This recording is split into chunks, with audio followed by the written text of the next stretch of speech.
live yazacak. Kick off edeceğiz. Yes, nice. Good. Again, welcome everyone. Welcome back. Today is the 5th day, and we are in the second session of the 5th day. When we were designing this whole agenda, designing on the topics, trying to find the right speakers for the right tracks and design something interesting for all of you, one of the first founders that I really wanted to get in the sessions was Olcay. Not because he was part of the program that I created through UNDP. The first issue was the Social Impact Accelerator program, one of our first program in Turkey, attracting global entrepreneurs to solve the problems of the refugees and people that are displaced. But also, Olcay and his crew, his co-founders, his team, really understands the business side of how to build a startup and also the impact side of what the startup can achieve. And I really wanted to show this as a really good example, a global example soon and currently, to everyone that will see this as a really strong role model and apply the learnings they have and maybe do even more. So, Olcay, thank you so much for coming. It's a pleasure. I thank you. And just give us a little background of Fosla. Why do you care? What is the thing that drives you to build this impact, to build this startup? Thank you, for the invitation and for the question. First of all, it all started back in 2014 when I attended the One Young World Summit in Dublin. And I was delegate in Dublin. The reason behind that was I went to Kenya in the rural area. I worked with like Free the Children organizations like this. I worked in Turkey with Akbank Think Tank, a couple of social projects, and also I was working in food waste awareness campaign in the company I was working before.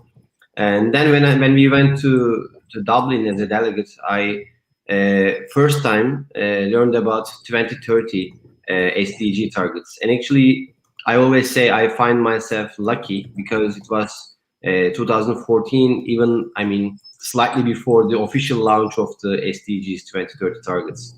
So it was very early stage. And when we listened, I saw a lot of social entrepreneurs coming from all around the world talking about the projects they did in their countries and their impact. And I realized that actually we couldn't do enough here in Turkey. And we didn't have any representation. We were more like delegates and listening. So then I returned back with a mission to do something in Turkey, what we have learned. And the second mission was to bring that, first of all, impact and also the story out of Turkey, creating a good example from Turkey that we are going to speak out of Turkey. So that was the main triggering point. And at that time, I realized that, as just you mentioned, this is the most important point, like talking about the startup business model and also the impact side, combining it. Because when I saw that in Turkey, the impact and social entrepreneurship was not very well understood.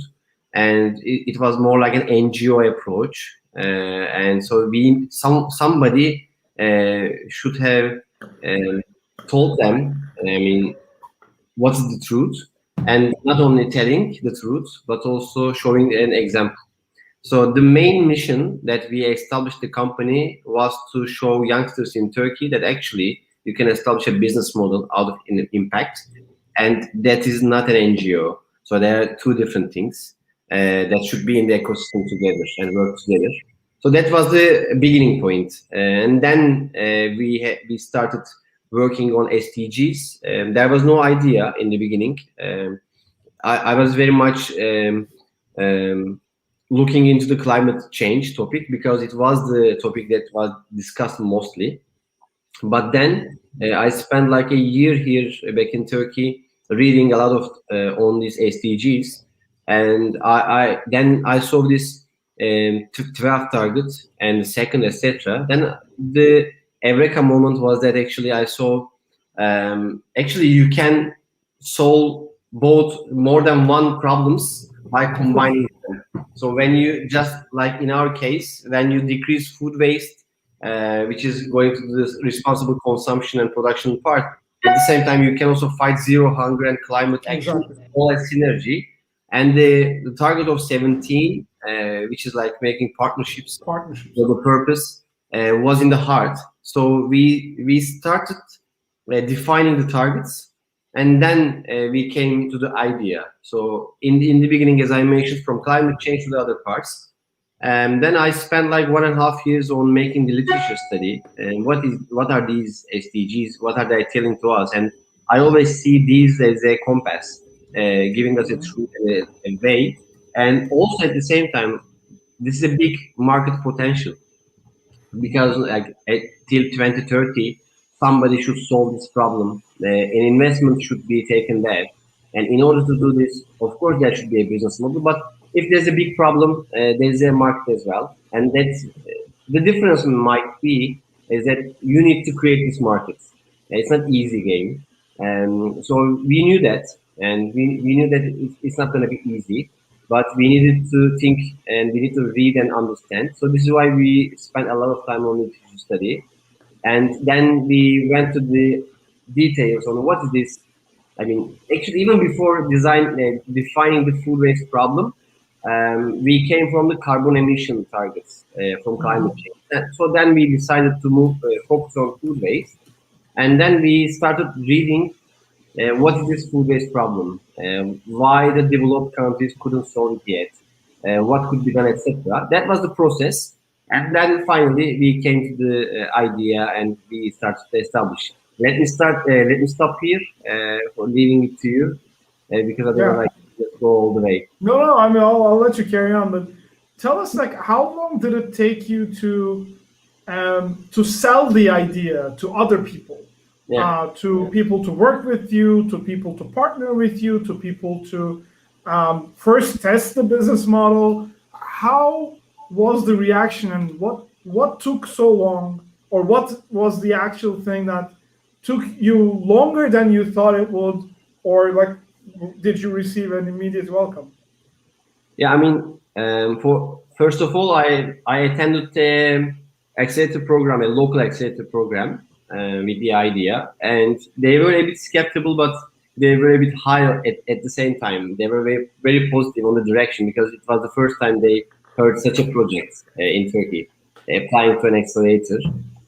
Because I mean, let me say this: it's just seem very close, like just 5 years ago maybe. But in 5 years, a lot of things has changed in Turkey. So when we started, it was In the very, world as well. yeah, just in 5 years now everyone is speaking about impact, etc. I mean, not impact, but more like social entrepreneurship, and food Yeah. waste even became a very hot topic.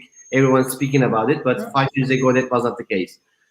So then I think the first thing we did, getting an accelerator program, getting educations, etc. And the first thing I learned, I mean, not the first thing, let's say the most important thing, and one thing that I just remember from the program is that you need to find a co-founder. If there's a technical side, then it should be a technical guy. So that was the most important learning and an action for me. So then I decided to look for a co-founder which is gonna take the technical side, the development, etc. Then I just recalled my friend Arda, who is my now co-founder, and we started talking with him. He helped me in the beginning, making the project ready, etc. And he was very supportive, although he was not just talking about being a co-founder. He started saying that, okay, I'm gonna help you in the process. You will decide later on how to proceed. So then it took like 3-4 months that we worked together, and we realized that first of all we work very well together, and the second thing is that he was into the idea and the purpose. Although he was also at the same time thinking a lot of on educational projects, etc. So he was into the idea, and it was the first moment, I think, to responding your question, that getting someone, selling the idea to someone, really. Yeah. So because he was a partner in a private company, so he left the company that he was not working in, a partner. So then joined this from scratch. I think this is the real sales. So then actually I told everyone in the company who joined us not to follow me, but follow Arda because he followed me first. That was the thing I always told them. It's very important as a culture to us. And this is a team part, let's say. But from the customer side, it took like 9 months to sell the idea to Migros, our first client, the biggest retailer in Turkey. And so in 9 months, we convinced them to make a pilot project, which we handshake to make to test the idea for 3 months. Then at the end of the second month, they said, okay, it's gonna work, let's go. So then we started rolling out the project. And how many customers do you currently have? 41 customers we have currently. All are either national or international companies, but wide-scale companies. And we established a KPI to us to knock the door of these companies who has at least 100 million euros revenue per year, not less, because we had a very limited crew in the team, and we didn't have any marketing budget. So we needed to sell at a wide scale. At least we can start small. We were okay with this, but we said, okay, like Migros case, we can start with 3 stores in Istanbul, but still we know that there are more than 2,000 stores in Migros, and we can roll that in time. So that was the strategy we did. Yeah. And so this year, by the way, we are targeting plus 100 clients. All right, 41 kere maşallah, and I hope you see 3 digits soon. And when you are like, the first client took you 9 months, which is a really long time for any startup to survive. How did you finance? How did you communicated this message of double bottom line? Like, we're going to make profit, we're going to grow like any tech startup would, but at the same time, we're also going to be creating and doubling and increasing our impact.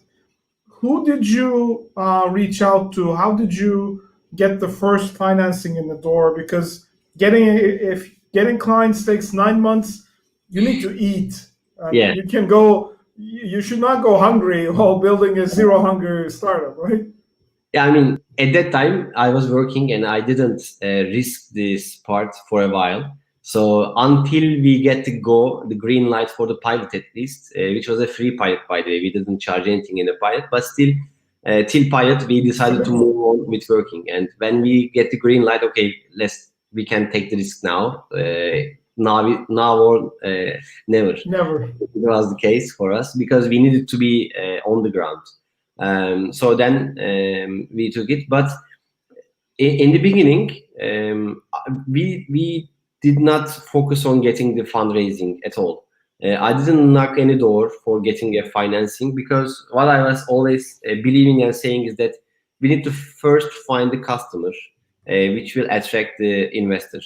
We didn't spend even 1% of our energy in looking for fundraising in the beginning. We just focused on getting the customer and proving the model and checking it. So if there will be customer, we are going to find the investor we set. And actually, it's really exactly worked like this. I think there's also luck within this because I was asked to pitch in an event by the accelerator program. They promoted us, I guess. So then we went there, and at the end of the session, Rina from 500 Startups said that, okay, let's talk. We met, and she said that bring the first contract, and there's the money ready for you waiting. Actually, at that time, we didn't have the company, we didn't have the platform, we didn't have the client, nothing at all. And 1 month later, we bring the contract and we got the money. So it was very just in time. Perfect, nice. And shout out to Rina and the whole 500 team in Turkey, and I hope they see the big impact that you guys are creating and now can fund more impact-driven startups. And looking into the Turkish market is as we usually say, it's not big enough for a technology company. It's big enough to make some money, to have a comfortable life, They say so. but well, not for you, but for some Yes. startups. Well, some, yeah, I mean, For some startups, they go like, well, I think I'll be okay in Turkish market, and then they see the economic crisis, they see every part of the world there are competitors coming up, and we always sell go big, try to get to the larger market as quickly as possible. And if you learn what works there, then you can replicate the model, you can grow faster, you can fundraise faster, you can recruit better people. And what's your take on going global? How long did it take you to start focusing on the global market and get your first initial customers and learning? So actually, the presentation I mentioned to you that Rina showed, we were presenting the targeted countries like Germany, etc., etc. However, we knew that the business model is a B2B one, and we are, I mean, digitalizing a very archaic industry, so it's not easy. We knew it will take some time, and they knew as well. I think the most important point here is that always keeping this root in mind. So thinking global, thinking it's a growth mindset as well. So from day zero, it was here in the team, and still we are talking like with Russia, Germany, Italy, etc., doing some feasibility studies with clients there, talking like Portugal companies, etc. But I think it is also very important to analyze the business nature. First of all, so like in our case, the product and the service is not something you can sell via a distributor or etc. etc. There are different models to get in a new country, and we need to establish a new one. And the biggest problem we had was in the first 3 years we could only get enough funding that will keep us alive in Turkey. We were also kind of just like other startups, maybe a bit unlucky because of the timing. It's like 2017 and 18, maybe 19 was not the gold times. And now there are a lot of money, but at that time, just like social entrepreneurship case and impact case, it was not the good time for us. So then we decided to. We always had a connection with Germany, etc. We always visit countries. We asked for them to compensate our travels, etc. We did the studies, but still the money was only enough for Turkey. So this is why we lost some time. I can say this. So after this month, I think we are gonna start covering this up. I will tell later on the reason. That is good. So this is the one thing, but I can say a couple of more things about this topic. First of all, Turkey is a very good test country for a lot of reasons, and as just you mentioned, a lot for most of the startups, let's say, yes, the global competitors might come. There are a lot of risks on this, but in some areas like ours, it's not easy to enter into Turkish markets. No. And also, we see that most of the companies are just by consciously skipping it. They are really afraid in getting to the Turkish market. So this is also a benefit, and it's a local, language, etc. Actually, in 2017, we were in Berlin at Techstars cohort, and our mentor Boris, who later on became the CEO of Metro Turkey, by chance came to here. Back then we were trying to start the operation in Germany while we were in the accelerator, and he told us actually in our business area, Germany is the cherry on the cake and Turkey is the cake, because the biggest inefficiency is happening in Turkey.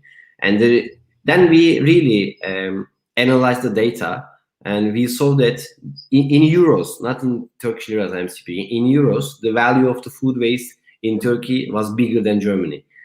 So then it makes sense to go back and start doing the stuff here. And yeah, that was the case for us.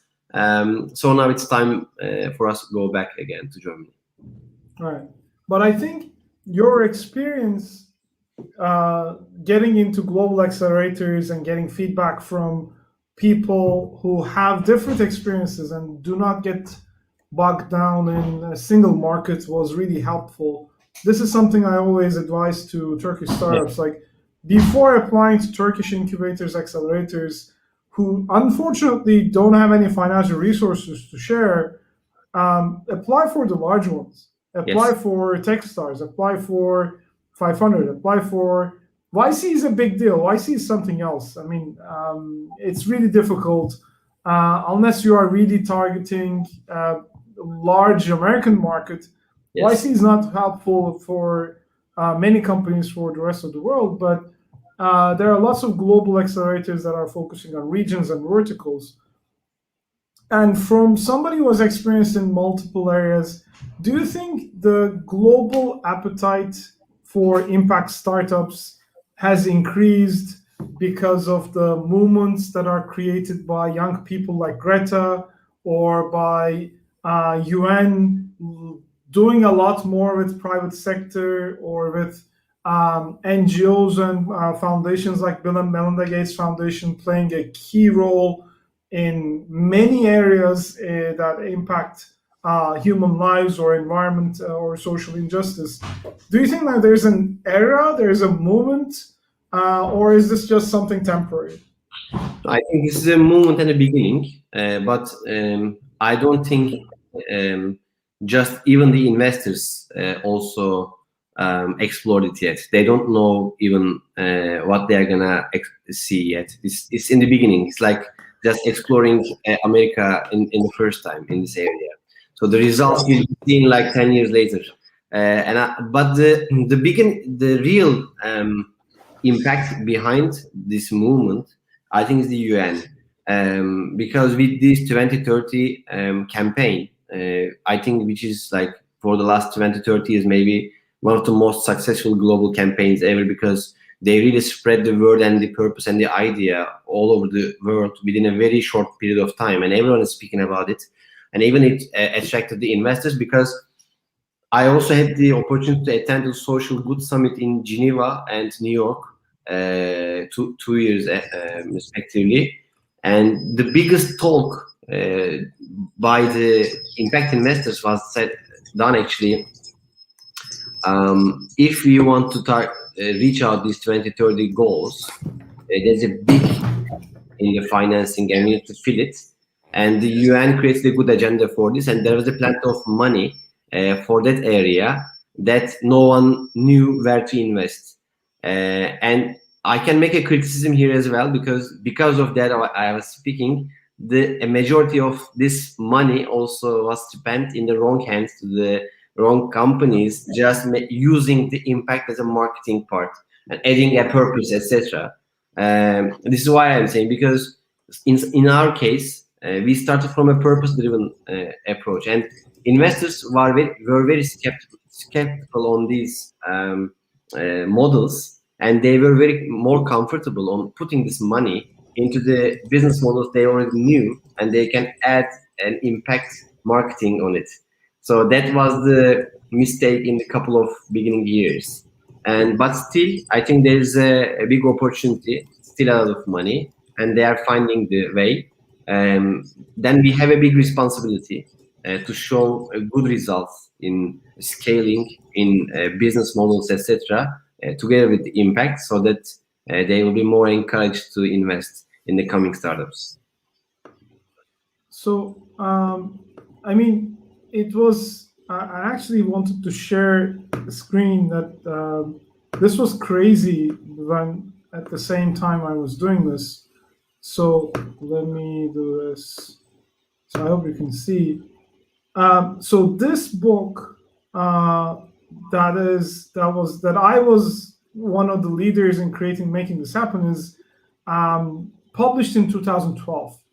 Like we analyzed social entrepreneurship cases in Turkey 10 years ago. And when we were first doing this, I was actually trying to, and we will share the link in Discord, I was trying to create an impact investment fund in Turkey 10 years ago. Really? And when we were first doing this 10 years ago, one of the first people that I started working with and learning this from was UNDP. A few of my good friends from Ankara, where I studied, were in UNDP. So we analyzed all the good business models.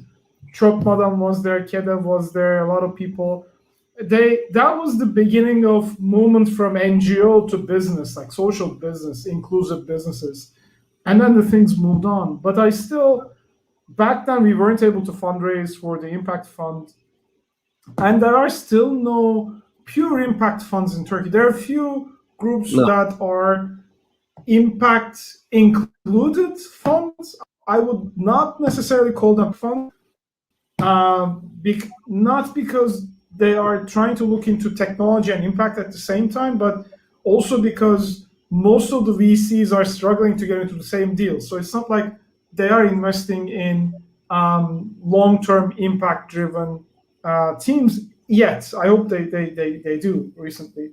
But do you think lack of finance is a bottleneck in the creation of impact startups, impact entrepreneurship? No, I don't actually. Why I'm gonna say this?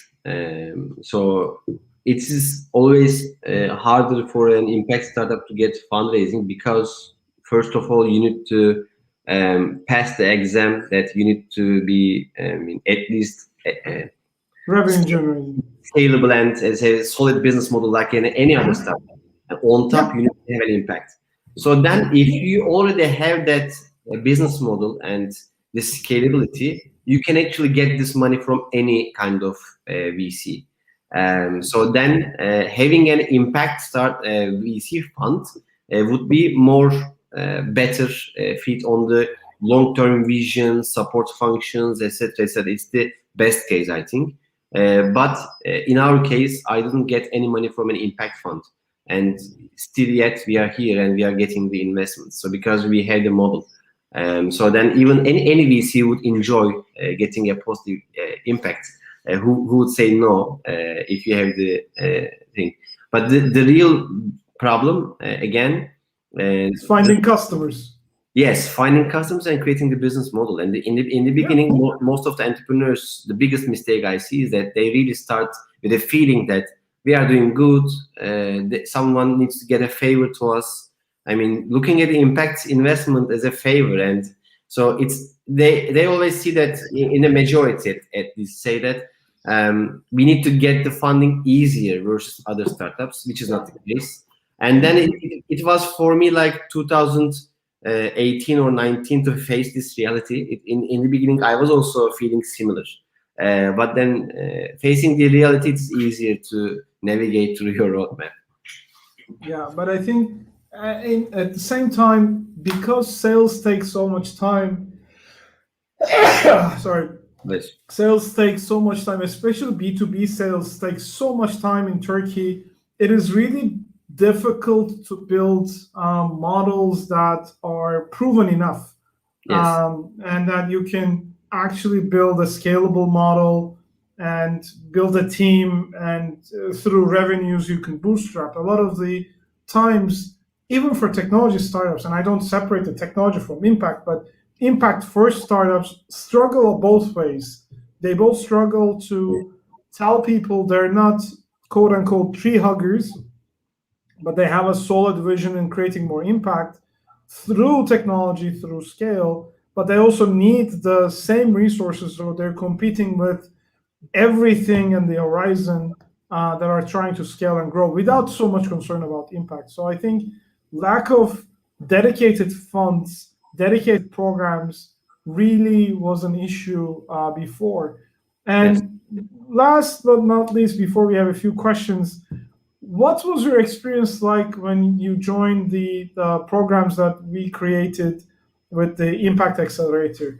What was really striking about having a global program being held in Turkey through UNDP Turkey and Ministry of Foreign Affairs and other partners?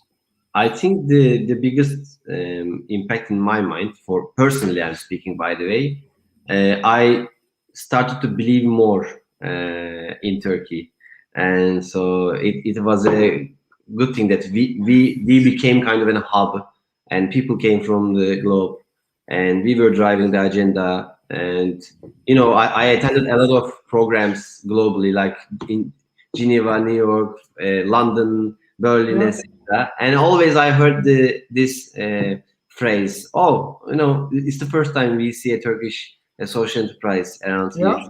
And it was always a feeling that we are taking our flag to some countries and representing. It was all about, the story was about this. But then at this event, I felt a bit proud and more hopeful for the future. Yeah, I'm really happy that I came back from the States and built the program. Still continuing today, even during the pandemic, and good luck to all of them. So maybe one last thing is, since we headlined the whole event on next generation, do you see new talent or individuals who are younger? I hate to call them kids, but like they're half my age at best.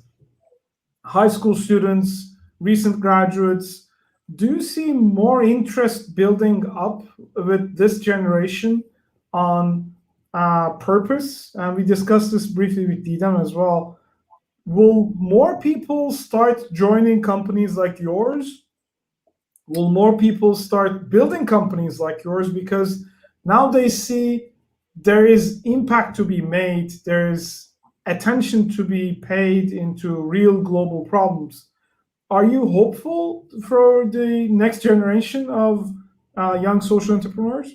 Yeah, a lot of, actually, I can say so. Especially in the last 12, within the last 12 months, I can say I met a couple of young entrepreneurs who started their projects actually when they were in high school. They continued in university, and a couple of them still in university. And the stage they are is not like, 5 years ago. They are very similar where we were 5 years ago and 6 years ago, let's say, maybe. So I think it's a very, very good thing, because considering my age, I started at 28 and they started at 18.